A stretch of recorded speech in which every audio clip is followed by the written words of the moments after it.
साथियों, अभी 10 मार्च को 5 राज्यों में जो विधानसभा चुनाव हुए हैं, उत्तर प्रदेश, उत्तराखंड, पंजाब, मणिपुर और गोवा, इन चुनावों में विशेषकर उत्तर प्रदेश, पंजाब में जो ईवीएम में बड़े पैमाने पर धांधली की गई है, और केवल ईवीएम में ही नहीं, जो शासन और प्रशासन के अधिकारी हैं, जिनमें विशेषकर आईएएस ऑफिसर्स, आईपीएस ऑफिसर्स यानी कलेक्टर और एसपी, एसएसपी और पुलिस के और लोग शामिल हैं, इन सब ने जहां पे बीजेपी हार रही थी वहां पर जबरदस्ती बीजेपी को जिताया और समाजवादी पार्टी और गठबंधन के जो लोग थे, जो प्रत्याशी थे, उनको हराया। इसके विषय में आप सारे मीडिया के सारे साथी हैं, सोशल मीडिया पर वीडियोस भी वायरल हैं, ऑडियोस भी वायरल हैं। वीडियोस तो आपने देखे हैं, ईवीएम कैसे कचरे के ढेर में मिल रही है, और किस तरह से बनारस में देखा कि 3 गाड़ियां ईवीएम को लेकर जा रही थी, जिनमें 2 निकल गई और 1 पकड़ में आ गई, और उसमें देखा आपने किस तरह से ईवीएम पकड़ी गई। इसके अलावा आपने वीडियोस देखी हैं कि लोग जो प्रिजाइडिंग जो पार्टी है, पोलिंग पार्टी, वो किस तरह से बिल्कुल रोड पे, सड़क पे हाथ में ईवीएम को लेके जा रही है, जबकि ये कोई नियम नहीं है। ईवीएम बहुत महत्वपूर्ण एक दस्तावेज है, एक मशीन है। सारा रिजल्ट उस ईवीएम मशीन में है, जिसको लेकर ऐसे ही आम आदमी की तरह वो जा रहे हैं बिना किसी सुरक्षा के। और मैं बताऊंगा कि ये सब क्या है, किस लिए हुआ है, वो सारी चीज बताऊंगा आपको। तो ये सारी चीज देखिए, आपने 2 ऑडियो बड़ी जबरदस्त तरीके से वायरल हैं, जिसमें एक कासमाबाद, जो गाजीपुर जनपद है, उसमें जहूराबाद विधानसभा के अंदर एक कासमाबाद इलाका है। मैं कासमाबाद इलाके में जिस दिन रैली हुई माननीय अखिलेश यादव जी की और ओम प्रकाश राजभर जी की, उस रैली में मैं मंच पर था। उस इलाके के एक प्रिजाइडिंग ऑफिसर यानी पीठासीन अधिकारी की जो ऑडियो वायरल है, मैं समझता हूं उसके बाद किसी चीज की जरूरत नहीं रह जाती। हर चीज उस प्रिजाइडिंग ऑफिसर ने क्लियर की है। उसमें साफ बताया कि किस तरह से बड़े पैमाने पर पूरे प्रदेश में ईवीएम में धांधली की गई है, ईवीएम बदली गई। जब उससे कहा गया कि आपको शिकायत करनी चाहिए, तो उसने कहा भी शिकायत करने की कोशिश की, लेकिन एसओ ने, एसओ मतलब स्टेशन ऑफिसर यानी दरोगा, जो थाना अध्यक्ष है, दिल्ली में एसएचओ बोलते हैं उसे, स्टेशन हाउस ऑफिसर, लेकिन यहां पर एसओ बोलते हैं, जो थाना अध्यक्ष होता है उत्तर प्रदेश में। तो उसने कहा कि एसओ ने धमका दिया कि मास्टर जी, नौकरी भी जाएगी और जेल भी जाओगे। और फिर उसने ये भी कहा कि वो कहते नहीं है, कर भी देते हैं, इसलिए हम चुप लगा गए, बच्चे भी तो पालने हैं।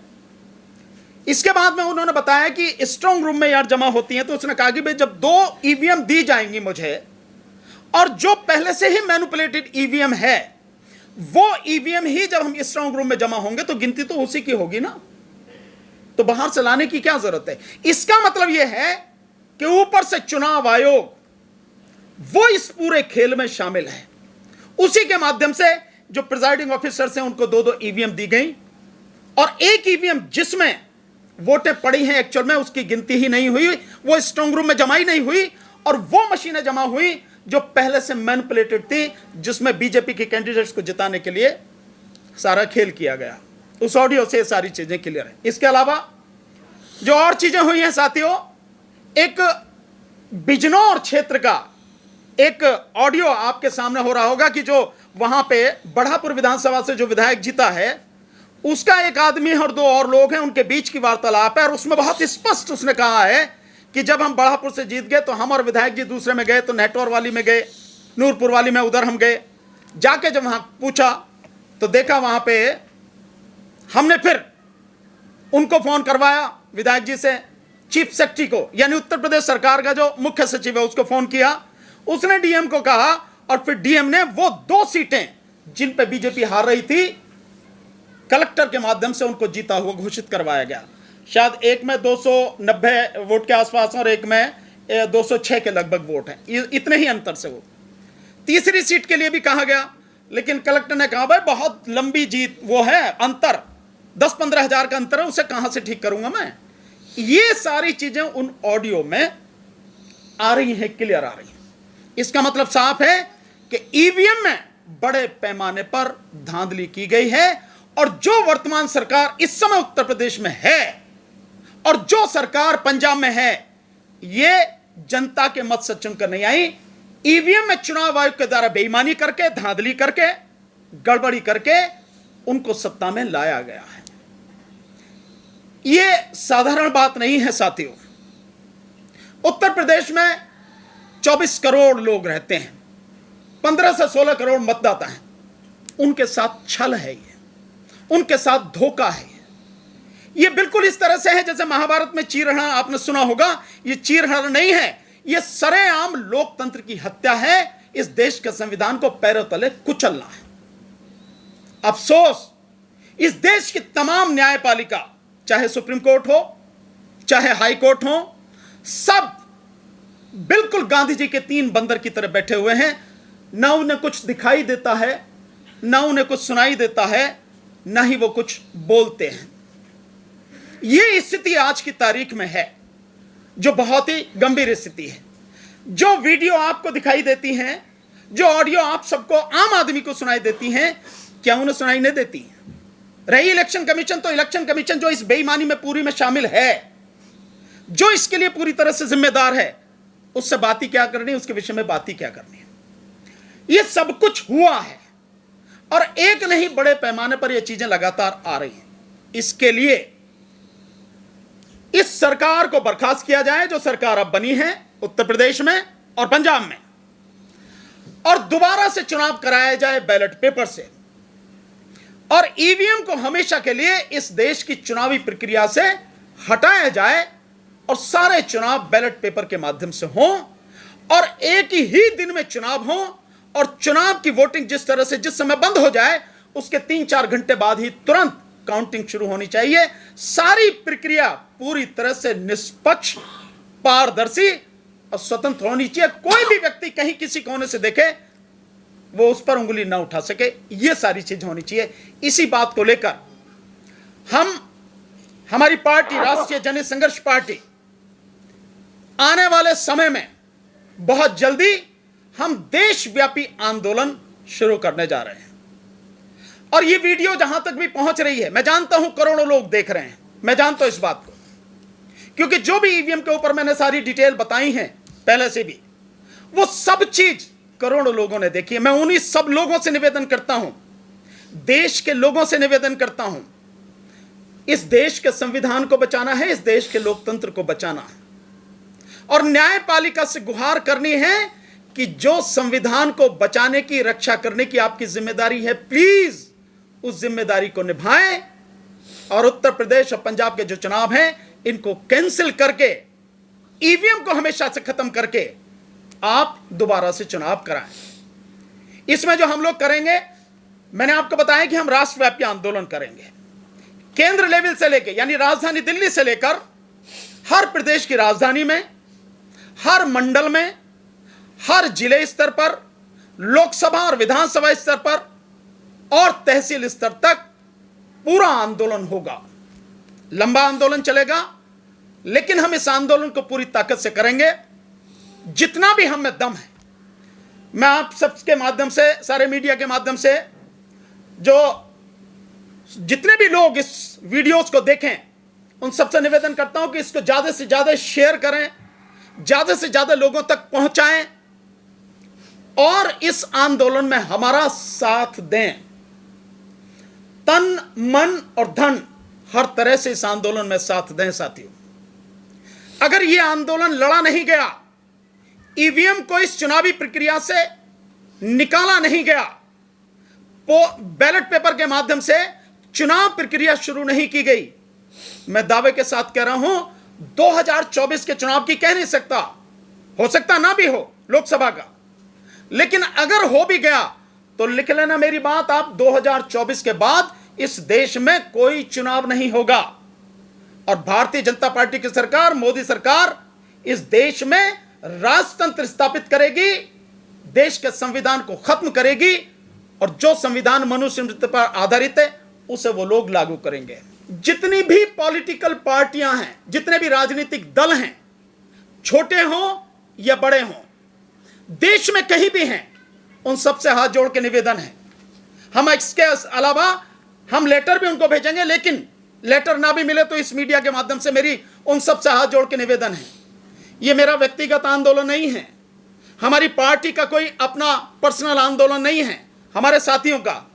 यह देश को बचाने का आंदोलन है, देश के लोकतंत्र को बचाने का आंदोलन है, आने वाली पीढ़ी को बचाने का आंदोलन है। मैं दावे के साथ कहता हूं, अगर ईवीएम को नहीं उखाड़ के फेंका, बीजेपी को नहीं उखाड़ के फेंका जा सकता, और 2024 के बाद इस देश में लोकतंत्र खत्म हो जाएगा, राजतंत्र स्थापित होगा, और फिर ना आपकी बच्चे सलामत रहेंगे, ना आपकी शिक्षा, ना रोजगार, कुछ नहीं। आज ही आपकी क्या हालत है वो सब देख रहे हैं आप। इसलिए सभी राजनीतिक पार्टियों से, चाहे वो रजिस्टर्ड हो, चाहे राष्ट्रीय पार्टियां हो, चाहे अनरजिस्टर्ड हो, चाहे राज्य पार्टियां हो, छोटी हो बड़ी, सबसे निवेदन है, इस आंदोलन में हमारा साथ दीजिए। 2 अप्रैल को अंबेडकर भवन दिल्ली में, नई दिल्ली में आइए, रानी झांसी रोड पर।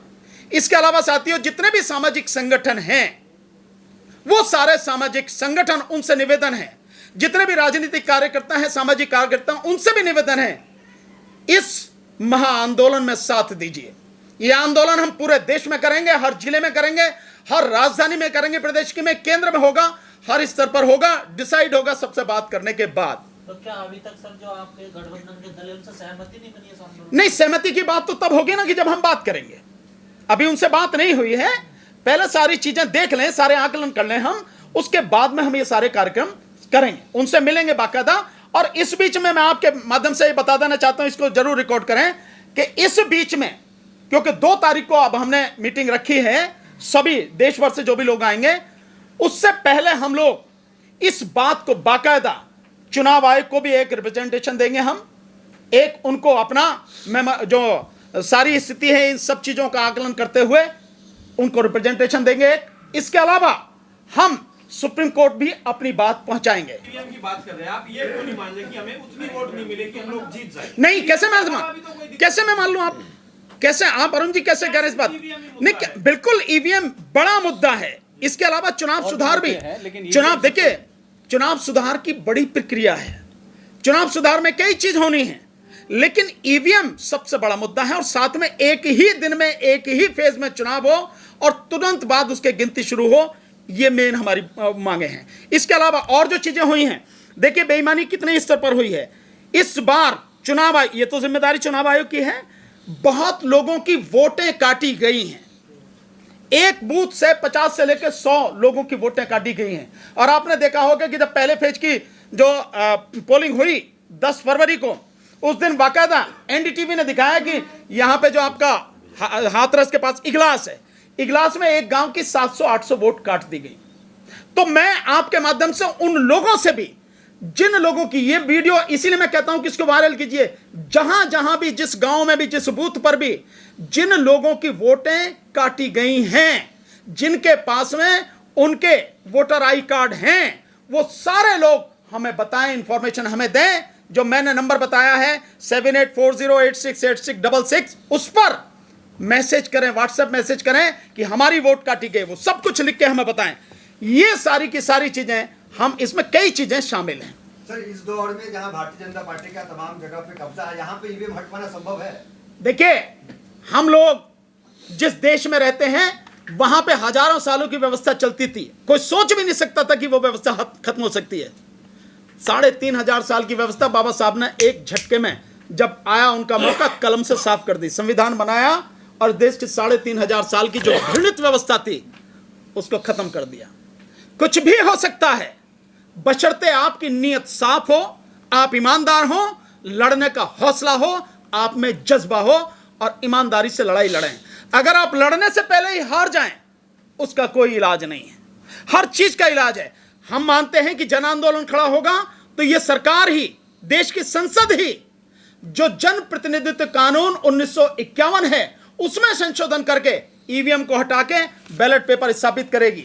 और अगर नहीं करती है तो मैं मानता हूं कि इस देश की अदालतें अभी जिंदा हैं और हम उन अदालत से, सुप्रीम कोर्ट से, हाई कोर्ट से हम गुहार लगाएंगे कि इस देश को बचाने के लिए, संविधान और लोकतंत्र को बचाने के लिए न्याय करें और इस देश की आम जनता को न्याय दिलाएं, ईवीएम को हटा के बैलेट पेपर। वैसे भी मैं एक बात कहता हूं कि ईवीएम जो मशीन है, ईवीएम मशीन किस तरह से काम करती है किसी को मालूम नहीं है। भाई बटन दबाना, लाल बत्ती का जल जाना, केवल वोट डालना नहीं हो गया। जिस देश के पढ़े लिखे लोग, मैं तो बार बार कहता हूं कि इस देश के सुप्रीम कोर्ट के जजेस, हाई कोर्ट के तमाम जजेस, सारे IAS officer, IPS officers, doctors, engineers, advocates, except software engineer, उनके अलावा कोई नहीं जानता एक्सेप्ट सॉफ्टवेयर इंजीनियर, और बाकी इस देश की आधी से अनपढ़, आधी से अधिक अनपढ़ आबादी, कोई नहीं जानता कि ईवीएम कैसे काम करती, फिर कैसे चल रही है। और जब 8 अक्टूबर 2013 को माननीय सुप्रीम कोर्ट ने सुब्रमण्यम स्वामी बनाम इलेक्शन कमीशन ऑफ इंडिया में खुद कहा कि ईवीएम से free, fair and transparent election नहीं हो सकता, फिर क्यों ईवीएम जारी है। और इसके अलावा हम आपको बाकायदा आने वाले समय में हम आपको सूचना देंगे, आपको बुलाएंगे, आपके माध्यम से कवर कराएंगे, डेमोन्स्ट्रेशन देके दिखाएंगे कि ईवीएम में कैसे गड़बड़ी होती है, सेटिंग कैसे होती है, कैसे उसकी प्रोग्रामिंग होती है, और इसके अलावा वीवीपैट में भी कितनी गड़बड़ी कैसे होती है, सब कुछ डेमोन्स्ट्रेशन करके दिखाएंगे। कोशिश करेंगे हर जिले में उस डेमोन्स्ट्रेशन को लेकर जाए।